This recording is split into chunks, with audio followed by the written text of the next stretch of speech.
Hi, I'm Simon and welcome to my 23rd vlog.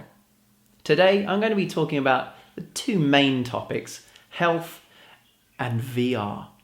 But I'm also going to be talking a little bit about a couple of video games I've picked up as well. But as you remember, if you saw the last video, or last vlog that I put up, I mentioned that I want to get healthy and fit. And part of that was improving my nutrition intake. I was sort of inspired by Jurassic Junkie, watching his videos about his 5-day juice detox and then his subsequent dietary improvements and fitness regime he's going through.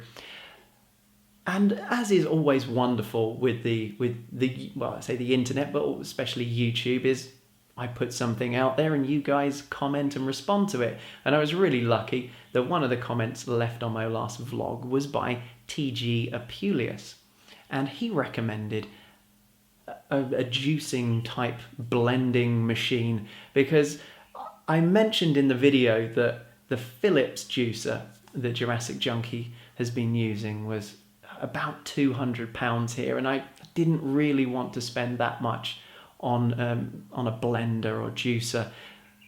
Well, mainly because I'm not sure how long I will use it for and whether I'll get that £200 worth. And TGApuleius recommended something that he had bought for him at Christmas, a type of blender that keeps all of the nutrients within the drink. And as soon as I read that comment, I went onto Google, I searched for the device and found the homepage for the company, watched the video and thought, wow, this is really what I'm looking for. And I contacted my wife, who was in the UK at the time, having on a kind of business trip back, obviously visiting family, but also visiting the office back in the UK. So I said to her, wow, there's this really cool blender type thing. I think we should get one because we both need sort of better nutrition in our diet, and this would be a good way, an easy way to do it. So she took a look and said, well, it's £100. Shall we think about it a bit more and then get it? So I sort of, I acquiesced. And a week later, she came back from China with a suitcase full of stuff, and she said, I've got you a present. And instantly I thought, Xbox One? But no. She said, close your eyes, I've got a present for you. So I held out my hands and she put this very large, heavy box in my hands. I was thinking, it is the Xbox One. I love you, wife. I mean, she bought me an Xbox Connect for Christmas a few years back, and I thought, she knows I like Xboxes. But no, she had bought me this blender, which was almost as great as having the Xbox One. And, well, let's go and take a look at it. I'll show you it in the kitchen and we'll go blend up a drink. Okay, here we are, and this is the Nutribullet. It's a fantastic blender, and I'm so pleased that TGApuleius recommended this to me. And I must admit, I've used it every day since my wife brought it back from the UK. Starting off with 1 drink a day, sometimes going, 2 drinks a day. But, I alternate between sometimes 1 or 2 drinks a day, depending on what else I'm having to eat. I also went on a 5-day full detox where I only drank drinks, fruit and vegetable, nuts and seeds blended up in this machine. I had 3 or 4 drinks a day. I never felt hungry, but I do have to say that the effect I had from it wasn't as noticeable as that which Jurassic Junkie talked about on his juice diet, where he felt amazingly alert and awake, jumping out of bed in the morning and feeling a lot more creative. I have to admit I felt better, but it's been nowhere near that kind of boost. But I'm going to continue using this because it makes for a very nice breakfast, and if ever I'm feeling a little bit hungry, I can make a cup of juice or a blended cup from this, and it takes away the hunger pangs, and I don't go snacking on other things that are not good for me. So what I'm going to do is show you the typical sort of thing I have for breakfast, blend it all up and drink it live here on camera for your entertainment pleasure. So let's take a look at the ingredients. Well, the first ingredient I always include is some kind of green leafy vegetable, and these are a type of chrysanthemum leaf. So just, well, first rinse them as I've done here in the sieve, and then shove them into the bottom of the cup. Then I'll shove in a little bit of broccoli. I like broccoli and it is very nutritious. Well, that's it for veg, but then I put in some fruit, which I get from the local supermarket in these little bowls. It's quite handy, a mixed selection of stuff. It always suggests in the Nutribullet handbook to use a variety of different fruits and vegetables, so I get a bit of a mixture of stuff there. I often throw in a bit of avocado, but unfortunately they're ridiculously expensive this week. Here they seem to go up and down in price, like the stock exchange. One week they're about £1.50 per avocado, but this week they were more like £2.60, so I'm going to miss those out, but I will include a few of my favourite little cherry tomatoes in there. There we go. And the last bit of fruit I add are these dried goji berries. And these are supposed to be incredibly nutritious. One of the best fruits in the world, apparently. Or at least a lot of bodybuilders swear by it, but that's not the reason I'm going for it. I just know they have a lot of health benefits. Then I put in some seeds. And we've got some organic flax seeds. Put a few of those in there. Then a few sesame seeds.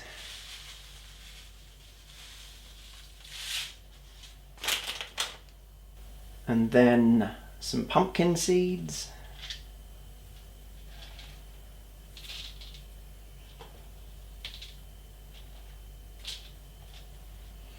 And then a dash of turmeric. Then last but not least, I top it up to the max fill level with some water.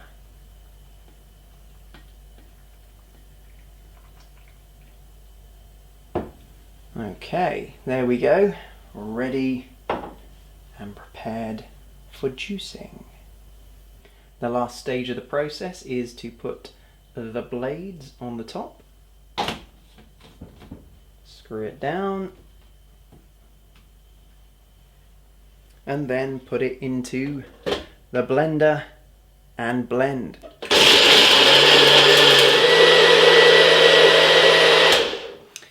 And 30 seconds later, it's all blended up and ready to drink. Just take the blade section off.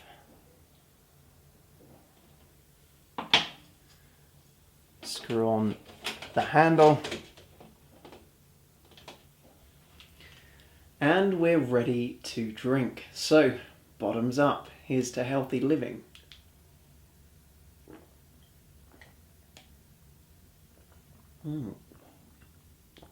Yeah, it's actually surprisingly good.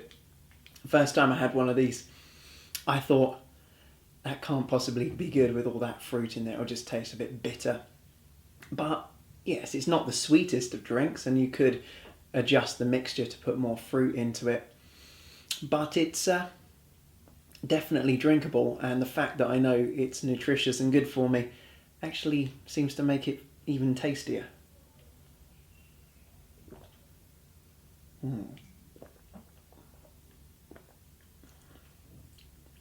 So not a bad breakfast.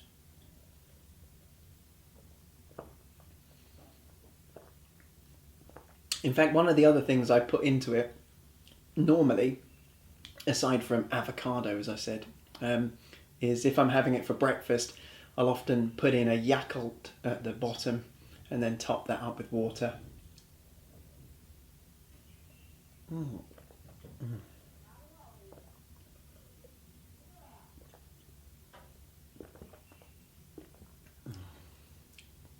It's a bit more difficult to drink than a pint of beer, I'll give it that.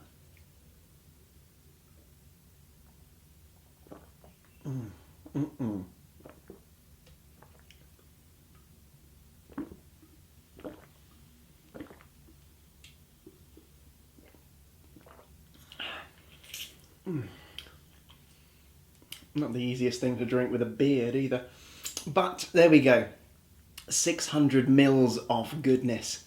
All done and dusted. Right, let's go talk video games. Well, I thought as I'm going to be talking to you about PlayStation 4 games, might as well come here into the living room where I do all of my PlayStation 4 gaming. I've got 3 games to talk about, well, really 2 of them to spend a lot of time talking about, and one of them, the first of them, the one I've played by far the most, is this NBA 2K14. And this is the first of the series that I've played in a long time. The last one I think I spent like a great deal of time playing was 2K4 back on the PlayStation 2. I have dabbled a bit in basketball games since then, but this is the first one I've put a lot of time into.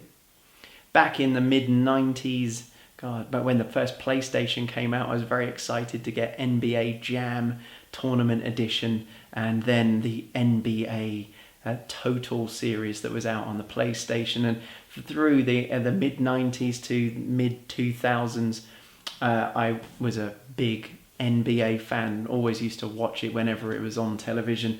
But since that time, I haven't spent much of, in that intervening 10 years watching the NBA at all.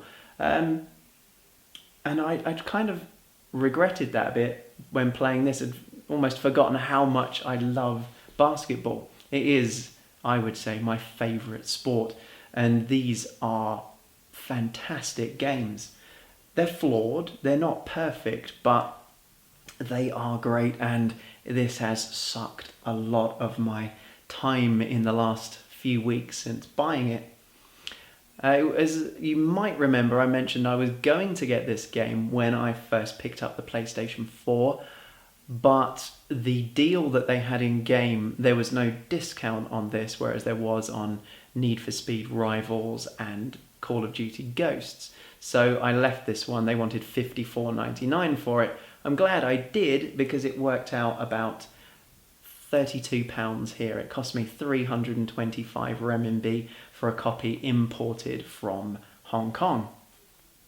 And that's fine with me. It's all in English. There's no problems with it, having Chinese text all over the place or Chinese commentary. I don't even know if you can switch on Chinese commentary.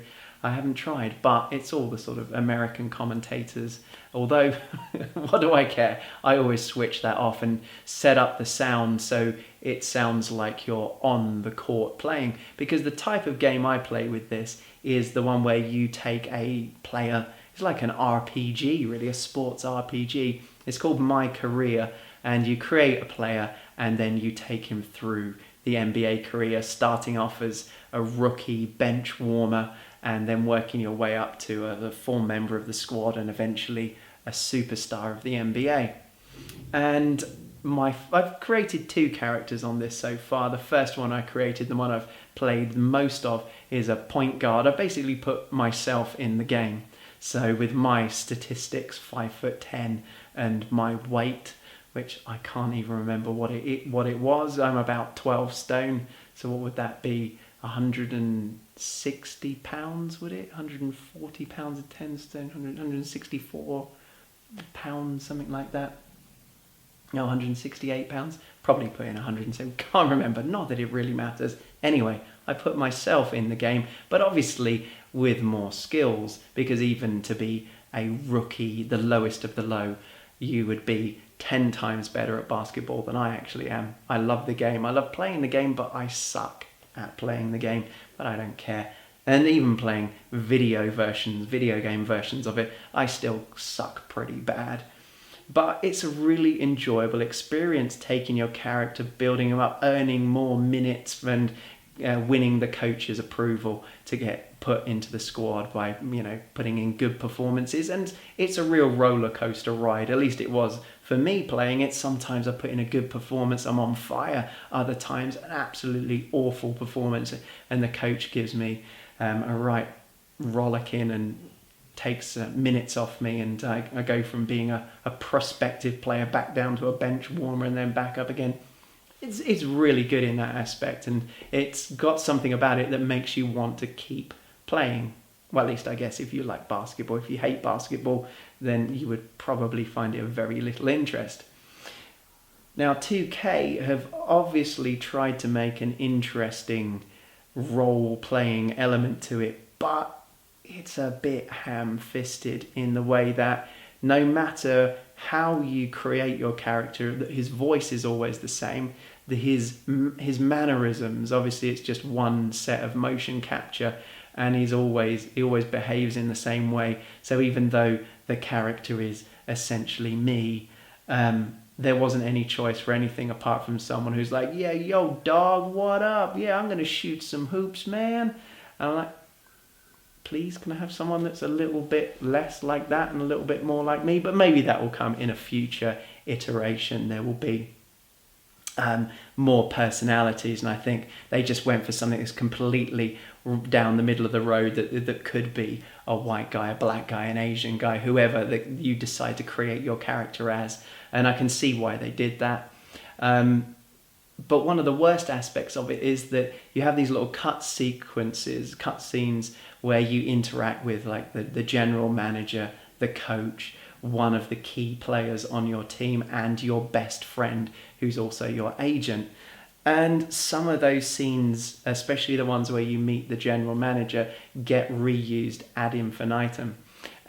It's painful that you cannot skip through these scenes. So once a month, the general manager wants to sit down and see how well you're doing, but there are only two potential outcomes or two potential conversations after you've told him how you feel.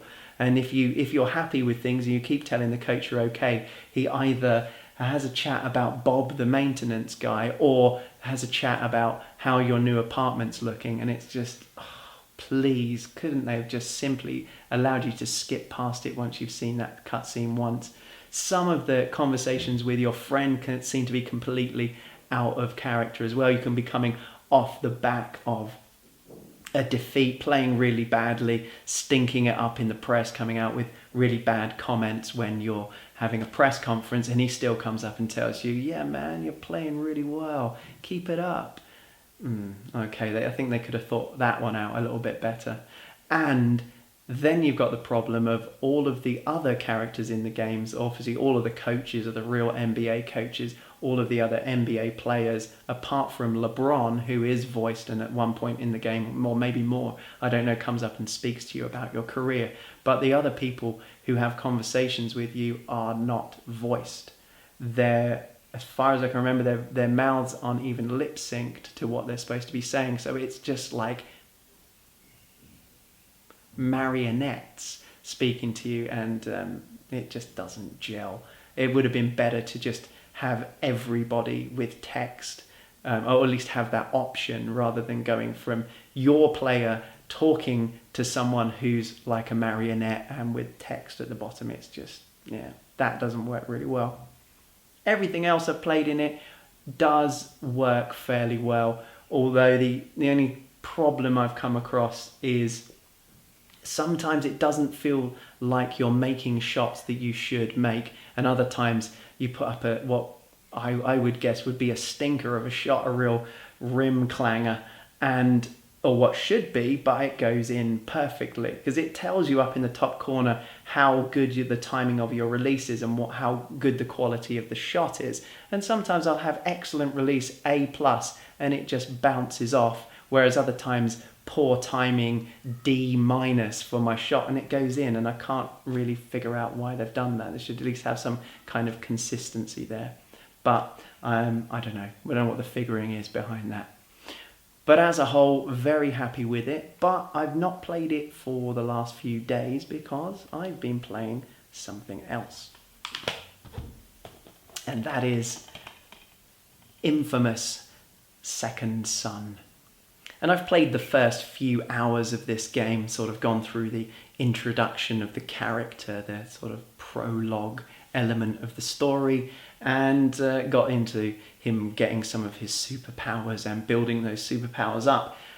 And I have to say, it's a very nice looking game. When I first put it in and started looking at it, I thought, well, it's not actually that great. But once you start getting into the open world part of the game and him getting his superpowers, you fully appreciate where a lot of the technology has been focused. They're maximizing the PlayStation hardware, and I'm quite surprised to see a game of this quality released as early in the life cycle as it is.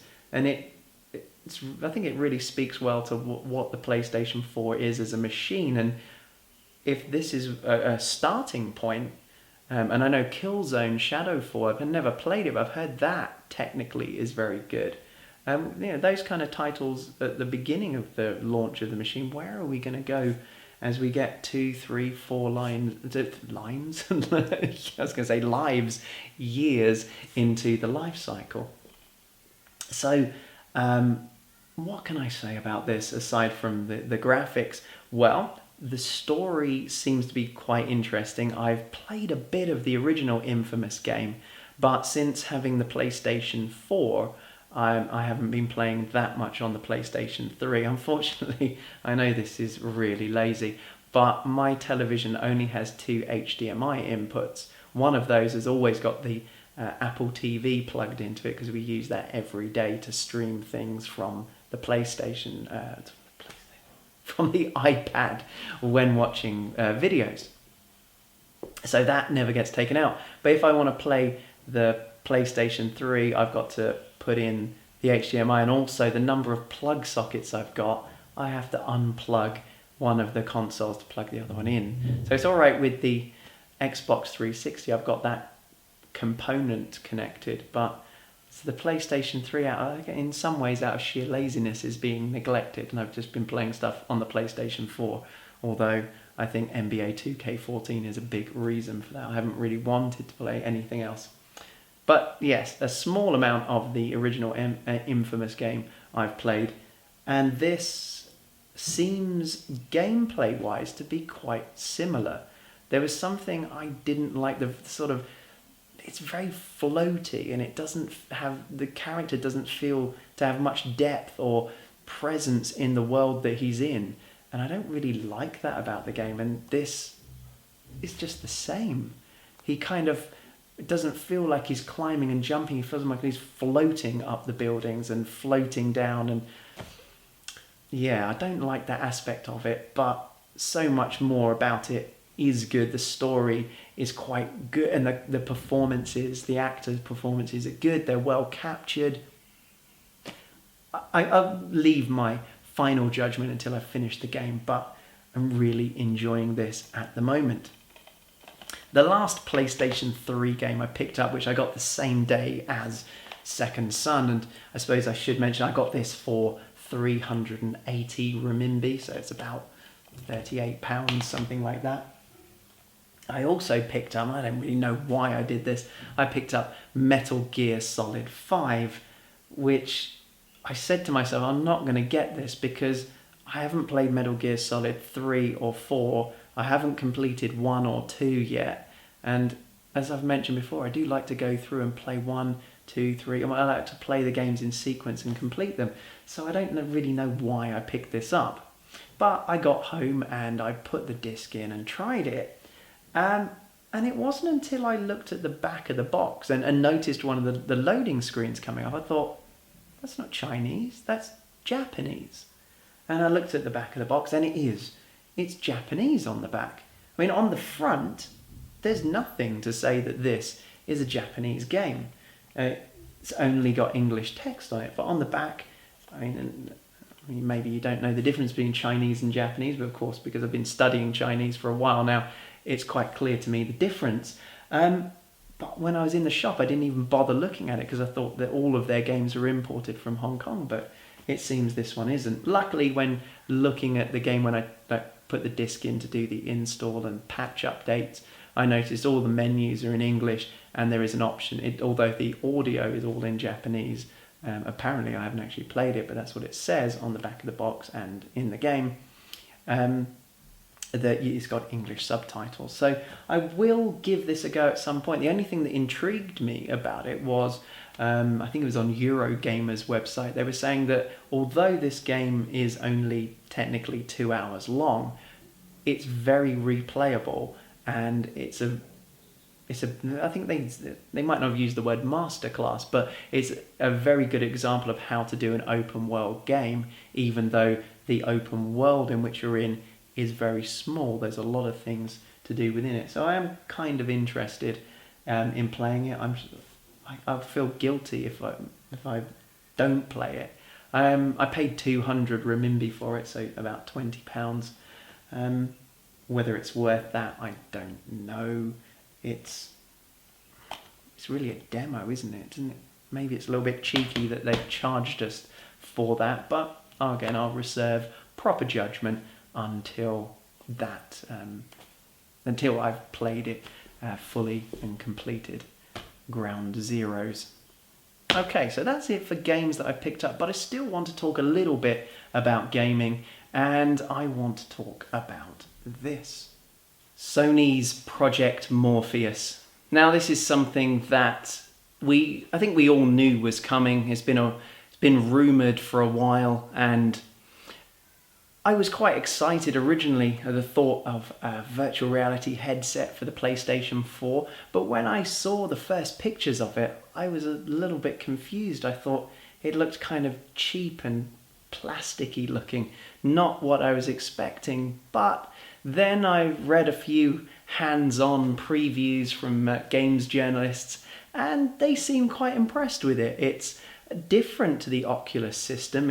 It sits on your head and then has a visor that comes down, and it's apparently not as immersive, but not quite as immersive. The field of view is not quite as wide or all-encompassing as the Oculus is.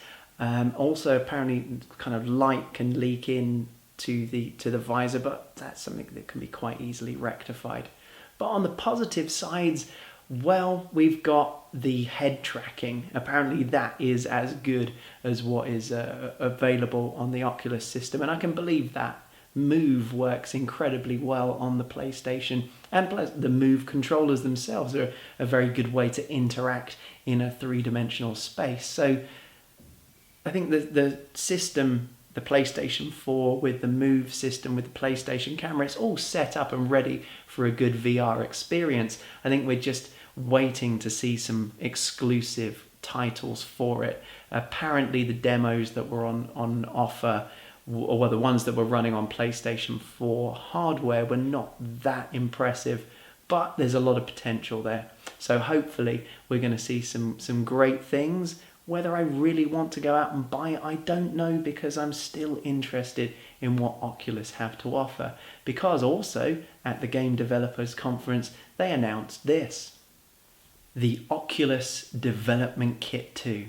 And within a few minutes of hearing about this, I was on the Oculus website, clicking that pre-order button, and a few minutes later I had put down my pre-order, my $350 plus I think another over $100 shipping and handling. But altogether, when converted into pounds, I think it came out to something like £286. I mean, I know there's going to be duty to be paid on that when it arrives in the UK at my parents' place. I'm going to be going back in July, August time to pick it. Well, I'm going back to see them, but I will be picking up the Oculus Development Kit 2 at that time, and I am extremely excited to get my hands on the technology. And for a few days, that excitement continued until I heard some very strange news. That strange news that I'm sure you've heard. Or at least it seemed strange to me at first. Now I know a bit more about it, it doesn't. But that was the purchase of Oculus by Facebook for $2 billion. Which, when I think how groundbreaking this virtual reality technology could be, I think that might be an incredibly good price to get it for. But at first, of course, thinking about gaming, I thought it was a little bit strange that Facebook would want it. I mean, obviously they could just see it as a good investment, but after reading what Zuckerberg had said in the press conference, it makes a lot of sense. They see it as more than a gaming device. It is a communication tool. They see it changing the way people interact with each other, being able to go into a virtual space and be immersed in that space and interacting with other people in there. Of course, something like Facebook, that kind of social networking organization, is going to see value in that, and it makes total sense. But am I happy about that?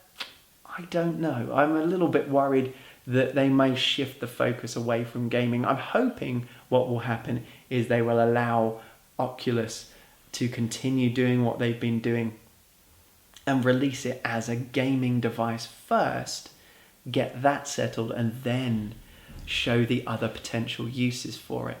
If that happens, I think it's going to be a very good thing. And of course, all that extra capital that Facebook have that will allow the sort of transition to this, taking this device to a mass market, and therefore once economies of scale all come into play, that will bring down the price of the device, and that will benefit all of us. I'm just hoping Facebook don't take over that VR space, which is definitely a potential. But we won't know until it all plays out. But I'm going to have that development kit. I'm going to play with that. And I might not be developing games, but I'm definitely interested in developing some 3D environments, building buildings, building houses. I'd love to take some of the ideas I've got of mine, of houses that I would like to live in, and actually building those in a 3D modeling software. I don't know, something like Unity maybe. And then it could essentially become a game of sorts, but being able to move around that environment and manipulate the environment and then go back into it and see how I like it. I like the idea of that. And of course, all the gaming experiences, of course, I can't wait to play Elite Dangerous, because that's going to have full Rift support. And there's, of course, Star Citizen coming, but I'm a massive fan of Elite, and I'm so excited about the thought of being able to play VR Elite this year. So 2014 is going to be a pretty exciting time. There's also other good gaming news that I've heard. Things like Titanfall is probably going to be coming to the Mac. So I definitely don't need an Xbox One. All right, on my Mac, it's not going to play that well, but it will run. It will be a 720p low def experience, low texture experience. But hell, Titanfall looks like such an amazing game. It won't bother me too much. So there's that to look forward to. The announcements of Arkham Knight, a next-gen Batman Arkham game. Cannot wait for that. What else? Last of Us is going to be coming to the PlayStation 4, so I really enjoyed it on the PlayStation 3, and I might well buy it on the PlayStation 4 to see what Naughty Dog have done with it, and also to play the DLC, which I haven't bought for the PlayStation 3 version. So there's that. And what else? The new Alien game, Alien Isolation, is going to be coming out. My God, there's so much gaming goodness coming in the next few months, but I'm going to be here making videos and talking all about it. And Sumo Panda will be joining me. So yes, you love gaming too, don't you? All right. So from my living room to wherever you are, thanks very much for watching. I look forward to reading any comments you leave. And all I can say is take care. This is Simon signing off. Bye-bye.